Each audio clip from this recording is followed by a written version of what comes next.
welcome to RCKicks. On today's show, Gavin takes his team-associated B6.4 out racing to test to see if this cab-forward body is really faster than the better-looking vintage body. Unfortunately, his car suffers a load of really strange technical issues. Come on! And this results in a bunch of DNFs.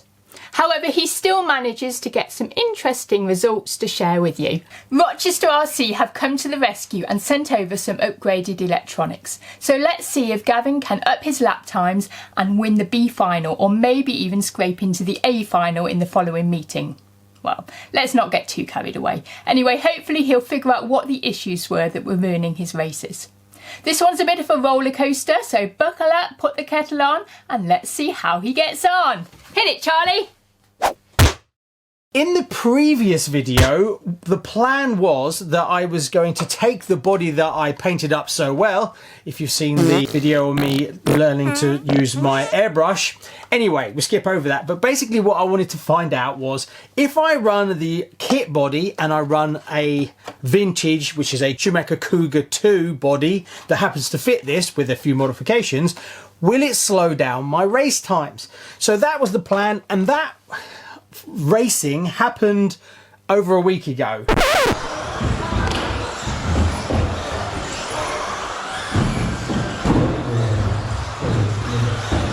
And the reason you haven't seen that video is it didn't really go to plan, like Rebecca said. Now, I have some really kooky, weird issues with this buggy, and I basically didn't finish any races. Yep, the whole night was just fail, DNF, DNF, DNF. Now, I'll show you in a minute what's going on, and it's really weird, really strange. I'll start the race, and the first 10 laps, no problems at all, car is great. Then it starts doing weird and wonderful things. Cutting power, going into limp mode, coming back. Yeah, well, I'll just show you. Check this out. So I'm first away, all seems fine, no issues, no glitches from the steering or the drive.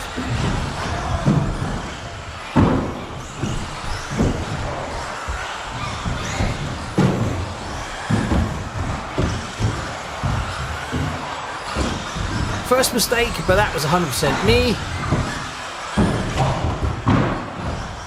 It keeps a nice pace with no pressure from anyone. Now we'll skip forward about 10 laps and a massive loss of power after a few seconds. The drive returns but only half power, and then it totally dies.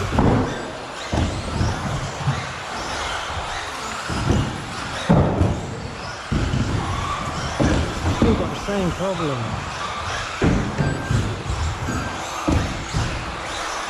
What is it?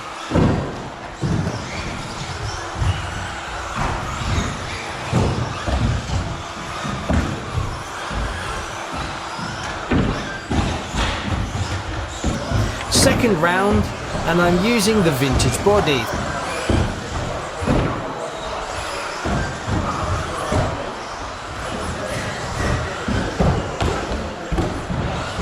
First off, a loss of power, and then a loss of steering. We skip ahead again. As you can see, the car is really underpowered, and I don't make the jump.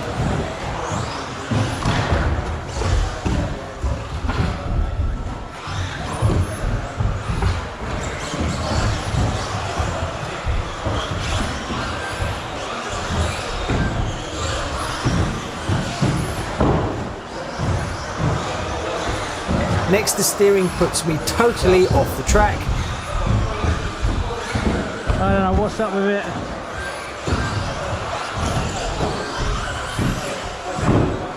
Come on, finish the race, come on.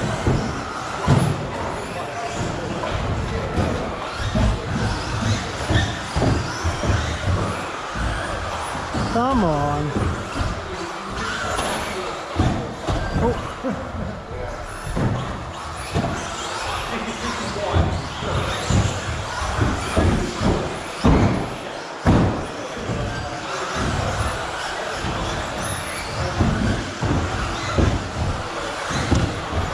Come on.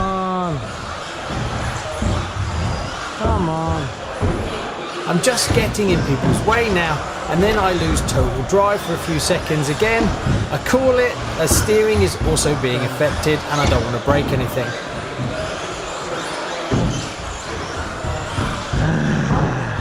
So as you can see, yeah, doing some really weird stuff. Now the problem is, it's not that easy to diagnose what's going on because the car runs perfectly fine for 10 laps or so. So if I take the car out and drive it in the street, it will perform fine. So how do I figure out what's going on? Well, I didn't. I just upgraded everything. Yes, so Rochester RC were kind enough to help me out and we're upgrading all the electronics. So what we're doing is we pulled out, which has already happened, the stock electronics that I put in this in the first place. Now, if you haven't seen already, the reason this was in here was I wanted to do a direct comparison between this and my vintage racing buggy running the same electronics, just to see how much faster a modern buggy is versus a vintage one. But I always knew that I was going to take this out, which is what I've done. As you can see, it's no longer in the car. Now, the problem could well be with this, the ESC especially, but I don't know yet. But while I was taking out the electronics, I did find a little culprit. The Savox servo that I had in here, the steering was really notchy. So I took it out, I had a look at it, and the teeth are damaged and it's jamming. It's not failing, but it's locking up a little bit and then it's okay. Now, whether it was doing something weird, like when it was jamming, it was pulling more voltage to try and make it work, and that was causing it to do weird things. I don't know. I don't think so. I think I just damaged this from my driving. Oh, bloody car, come on.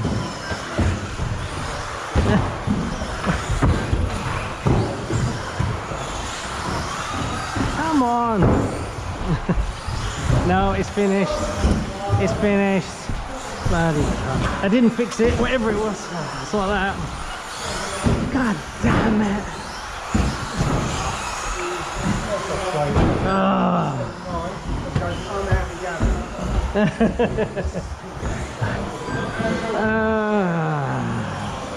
God damn it. Didn't fix it. I don't know what's up with it. I don't know. Broke it? No, it's the same problem. And when it did weird and wonderful things, it did crash into stuff. So it could be a byproduct of the glitchy problem that I've got. So I don't know. But since we've changed the electronics, we've changed the motor, we've changed the servo, the only thing really left in this car is the transponder and the receiver. Now it could be the receiver's the problem. We don't know. Kind of weird how it happens after 10 laps. But, you know, you've got to work through it. Anyway, the plan, I've swapped this out and I'm going to fix this. I can get the damaged gears for about £17, so I'll probably end up fixing that and putting it in something else. So I've actually got a reef servo in this one, and shock horror, I actually took it from my racing Cougar. But don't worry, I'm not writing off the Cougar, I'm just borrowing it. I will buy another one from Reef, but I need to save up a few pennies and then I will put it back in, as I do plan to carry on driving my vintage racing Cougar. So I've swapped out all the electronics, and the new electronics, especially the XR10 Pro Gen 3S, has so much more power than the XR10 that I was running before. That was kind of entry level, and to put it into context, this was like 92 quid, and the new ESC was nearly 200 on its own, and then the motor was nearly 100 as well. So we are going proper race spec. So when I fit this in another car, which will be on another project, I will find out whether it's the culprit is here, or whether it was that servo, or whether it's something else. I have one plan that maybe could help, and that was I picked up this, and that is the capacitor set. So I can solder that onto this, which may help a little bit. I honestly don't know. But being that this was only £16, it was worth a try. Also, a few other nice little bits and pieces that I fitted in the car. It now has a motor fan, so hopefully that's going to help keep things a little bit cooler. I've got some battery terminals, snazzy ones, so I fitted those as well, and I've kind of neatened up everything as much as I can. One thing that I've got to do that I haven't is the wiring for the servos. I want to shorten all those wires, but you need the special tool and the little pins to actually cut them short and redo them. So I will do that to get rid of the miles of wiring, as the electronics that are in this are going to stay in it. So I've cut things down. So now, for instance, I cannot connect my positive battery line to my negative. I can't get them around the wrong way. So I've done that, as well as the motor wires are as short as they can be, and so on. So it's looking reasonably neat and tidy. Now, one aspect of this new ESC is this is a heavy duty one. It's got tons of settings and I haven't got a clue what I'm doing. So I cheated again. I downloaded a data sheet on it from a carpet racing driver, and I've basically started out by copying that, as well as a few little tiny changes, like the BEC voltage for the servo that I'm running. But we're going to go with that first, and then I'm going to tweak a few bits as we go. So, like in true tradition for Noob Goes Racing, I've changed 20 things and I've no idea how this car's going to perform. The setup is pretty nice, it drives really well, so I'm hoping it's just going to be loads more punch, and it's going to help me set a few faster lap times, or crash much faster. We'll have to wait and see. What we will do as well, as I only got a few laps with the body comparison video before, I'll do a couple as well, but as the data shows, doesn't really make a great deal of difference for my driving on that small track. I did talk to a few people at the track and asked them what their opinion was, and they were saying indoors on a small track, you're not going to notice. If it was high speed outside, then it may play a bit of difference, but so that's a good thing, because the reason is I'm going to pick up a few more of these and then I'm going to paint them up in the Rochester colours. So this is really just a test to see, does it actually function without like getting in the way and scraping and stuff like that. So I think we've covered everything. So let's take it racing for the second time and find out. How did it go? Right, so I'm going to show you qualifying round 2, and I'm second away. Now this is really difficult at the end there. I pull into first place, but I give the spot back as that car is way faster than me, so there's no point holding him up. All I want to do now is stick with him. I do struggle a little bit on that up ramp there, and at the end here is a real challenge to get across that kicker. Now I'm just settling into the second position and I seem to be happy with it. That's my fastest part of the track, is to go through that kind of S over the kicker again. Nice, that one, I didn't mess it up. It's actually harder than you think, and I'm just settling into it. Now I haven't driven the car much, so I'm just taking my time, trying not to make a mistake. I made a little tiny mistake back there, then I make a huge mistake, and if you look, I'm over close to the rail. I turn in like normal, I clip the barrier, then I hit the spoiler and do a massive cartwheel. But luckily for me, I get put back on the track, but I'm still just in second place, so I kind of got away with it. Car seemed fine as well, and it was a big hit, so it goes to show just how strong these modern buggies are. But I've dropped well back from first place, so yeah, got to keep my head down. Now first place makes a mistake and I jump into first place, so now I am in first place, super chuffed with that, and behind me is the yellow car is in second place, I think. So I make a little bit of a mistake on the kicker and I'm on my belly, and there goes first again, so I'm in second. The yellow car is the one we need to keep an eye on, as that's the one, and he has a little bit of mistake, so I'm back on him again and I pull through into first place. So I'm still hanging in there, but the pressure gets to me a little bit. I kept it clean throughout that, but he's catching me and I can feel it, and the sweat in my palms building as I'm holding the controller, trying to keep it clean. The kicker go a bit too slow, trying to be too conservative that time, and now I drop back into second again. Yep, sometimes you go too fast, sometimes you go too slow, but I don't want to lose him now, so I'll desperately try and hang on. Make a little mistake, I do that a few times, and too close to the actual black pipe, which puts me back into third place, but third is just in front of me. Make another mistake, went a little bit strong there, drop back a little bit more, but I'm still in the hunt, sitting in third, but second is just in front of me now. clean through that, which is nice. Can I be clean through here? Yep, super happy with that. The person in front of me in second place was held up a little bit there, so I managed to catch up a little bit, slowly reeling in second place. There he is, pretty much right in front of me. Just need to get across the kicker again. And there he is right in front of me. First place is well off in the distance, but I should be able to get back into second. Can I just do it without making a single mistake? Right, there he is, got to get past him. Pressure's on, good across the kicker. Nice and clean through that section. Now I'm fast here, so can I catch him up? Yes, right on him now. Here we go. Can I get back into second place after throwing it away? There we are, down the straight, and we're over the kicker, and I'm right on him, and I pull in front. Oh no, that was the back marker. There's second. Oh, there's second place. That was the back marker. There he is. He's still in front of me. I can get him. He makes a mistake and I jump into second. So here I am in second place. He gets put back on the track just behind me, but it's okay. I'm still in front. First place looks like he's made a bit of a mistake because he's dropped back. That's the yellow car. He makes another mistake and we're back on him. There he is, right in front of me. So he's gone from being half a lap up to dropping back because of a few mistakes, and that is the key that you can really see when you're racing. Making one or two mistakes can really cost you. I make another one, but I didn't lose too much time.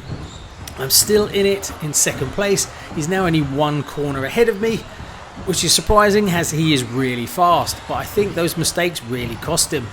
Over the kicker, I was clean there every time I go across that, but I overcooked that first corner, cost me a little bit more time, and I dropped back a little bit more. The pressure is on. Can I actually take him? We're now on lap 17, so I'm running out of time.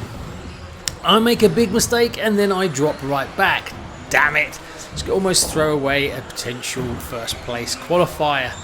He's now about 3 corners ahead of me and I make another big mistake which cost me big, and up comes second place and I drop back. No, he's right there on me and I managed to just claw to keep my second place, but the pressure's on. He makes a mistake which then gives me a bit of time to relax again, but I'm pushing and I'm pushing like crazy, which is part of the problem. Then first place makes a massive mistake and I go into first place. He flips it over. There I am in first place and we've only got 2 laps to go. Can I hold on? The pressure's building and I turn for the last lap. I give it some power, I hold in, I make a little bit of mistake and he's back through again and I'm into second and then I'm back on him. No, I can't get past him. Am I going to get there? This is the last lap. We come around for the first corner and that was it. I come in second. What a race. Qualifying, obviously. Yeah, I'll take that.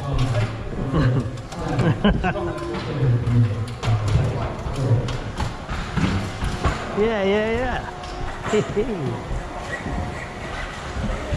That's better. That's more like it.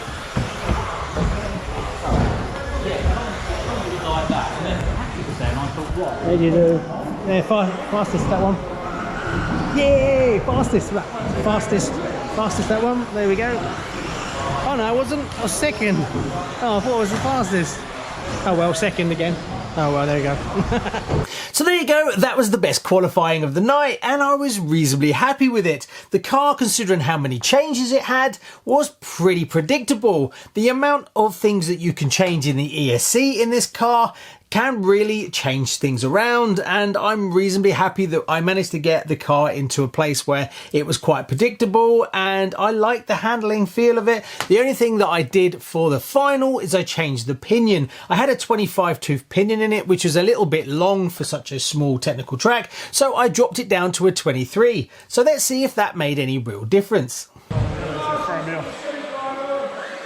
Right, so we've been working all evening to get to this point. It's the final and we've just got to line up. Now I start in 3rd place. So this is a pure out and out race. I've changed the pinion. We're now on a 23 tooth pinion and we pull away and we go for it. And I make a horrendous mistake which puts me right down in 5th. And it's going to take the whole rest of this race to try and claw back. And I make another mistake. Now we've got 2 camera angles for this one. The top one that you can see is actually from South Cambridge themselves, so head over to there, the link in the description and also up there, so you can watch this race from 2 different angles. So there I am, I'm now dropped into 3rd place. I managed to claw back a lot of mistakes, but I couldn't see that corner, and I'm dropping back. Oh, too much. I've now dropped back into 4th. He makes a mistake, but he blocks my way. Then I clip the barrier, and 5th is right behind me. So I've managed to claw back a little bit, but I make another mistake. Now the thing you'll probably see in this race is in the corners, I'm overdriving the corners because I've changed the pinion. Because I've changed the pinion, the pickup is that little bit faster. And because I'm not used to this, it's making it a lot harder for me after the last race. Like as you see there, drove into the corner too fast. Again, same sort of thing. So this is costing me, but the car is actually faster. It still has enough oomph to get me down the straight. So we're now sitting in 5th place, and I've just got to try and claw back. And hopefully a few people are going to make some mistakes. So 4th is right in front of me. Now I think someone actually dropped out, because there was 6 starting, but we seem to be down to 5. Not sure which car it was. So trying to keep it clean. Now the car is super fast, super responsive, and I'm really happy with the handling that I'm getting. That kicker is a real challenge, but now I've managed to pull up. I'm now pulling into 4th place, drop back again. So just as I start to make a little bit of headway, I fall back again, but at least I've got a couple of cars right in my sights instead of being half a lap down. And then I make another mistake. I have to call the marshal over. Luckily he managed to see it for me, but again dropped me back just as I was about to pull into 4th place. Now I think in front of me now is 4th place. There is a back marker. It's a bit of a strange one. I'm not sure if one person had a transponder and they're in the race, but the transponder didn't pick it up. I'm not sure which kind of messed around with where positioning, but currently I think I was in 5th place. Now I'm not sure if the car in front of me is 4th. We'll just have to see when I go past them. So I've got 2 cars in front of me now, so I'm going to try and claw back. Then I make another mistake. Now that was a classic example of the car pickup was so much quicker than before that I didn't turn in time. So again, it cost me more time. So it's very ragged, but the car feels really alive and super quick. So there's another car in front of me over the kicker. Again, overcooked it a little bit, flipped me over, wasted more time. So you can see I am really ragged and I'm almost being lapped. That, as far as I know, the yellow car is in P1. So yeah, not looking too good. I can't get lapped. Someone else makes a mistake and drops back a little bit, so they're in front of me, gives me a little bit of something to focus on to catch them up. So let's see if I can actually pass anyone in this final. Unfortunately, that first crash cost me big, and as you can see, I am really sloppy. I am overdriving each corner. I was surprised just how much it changed the characteristics of the car, but it definitely felt more punchy. I just need to get used to it. So the car in front of me, again, not pulling away, but I can't reel it in because of my silly little mistakes. The brakes, I seem to be quite happy with the brakes at the end of the straight. The car is reasonably stable. Right, can I actually catch anybody up in this race? As you can see though, very sloppy on my part compared to the first one. Then I overcook it, drops me back a little bit more. Yeah, little mistake after little mistake. It's just burning up all my time. And then I make another silly little mistake. See, overdrove that corner again. To punch off the line from the car is catching me out. I slowly improve over time, but it's cost me so much that I'm just dropping back. But I can't finish this in last place. There must be a way to get ahead. Again, another little mistake on that corner. In hindsight, it probably was better for me to stick with the 25 tooth pinion in this race versus going for a faster car that's more edgy without me having any practice. So can we at least hunt them down? See, I'm kind of in a holding pattern now where I just can't gain on anybody. I've got a few clean corners there which helps. Someone's made a mistake, so I now dropped into 4th place. So at least I was handed 4th. I guess that's something, right? Now, can I hold in 4th position, or am I going to give it away with a stupid mistake? I think that's third in front of me, but I make a silly mistake. Then I kind of cut ahead. So yeah, sorry about that. That was a bit of a naughty one, but I think I'm still in fourth, but that was the end of it. All action racing. So looking at the times, the actual pinion made the car faster. Believe it or not, even though I made tons of mistakes, the car was the fastest in the final. So I definitely was a step in the right direction, but it starts to unstable the car, and also I was driving too much into the corners as the car was pulling much faster than it was before, so I have to adjust my style. But overall, super happy with the car. It is lovely to drive, very planted, and I feel like I'm starting to get some with it. I just need to put more practice and more lap times as I get used to this car. Now there is a few other bits and pieces that I want to do to this car. The front bulkhead, I'm actually running a 2.5 kick up on it, and I've got a 0-degree kick up on order as I got the wrong one. So I was hoping it was going to be here in time, but it's not, so that's coming, so I will change that as well. The next thing to do really is to start seeing if I can lighten up the car a little bit. The batteries that I'm running, I may actually go for a slightly more powerful battery to give me a little bit more kick. We'll see. And what else are we going to do after that? Tempted to change to titanium screws throughout. Also, maybe going to the shorter chassis. Now, they're a bit expensive. They're about £80, but maybe going to a shorter chassis would help because obviously the track that I run on every other week is quite small. So getting the rotation, so that might be something we'll do in an upcoming video.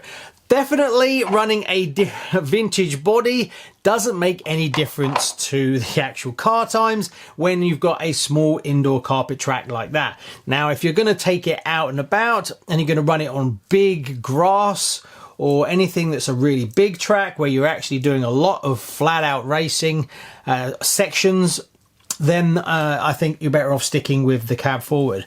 But from a looks point of view, and being that I race on an actual small track and I don't really race anywhere else, I'm going to definitely going to pick up one or two more of these, and I'm going to paint it up in the Rochester livery. So in the next video, we'll probably do all that.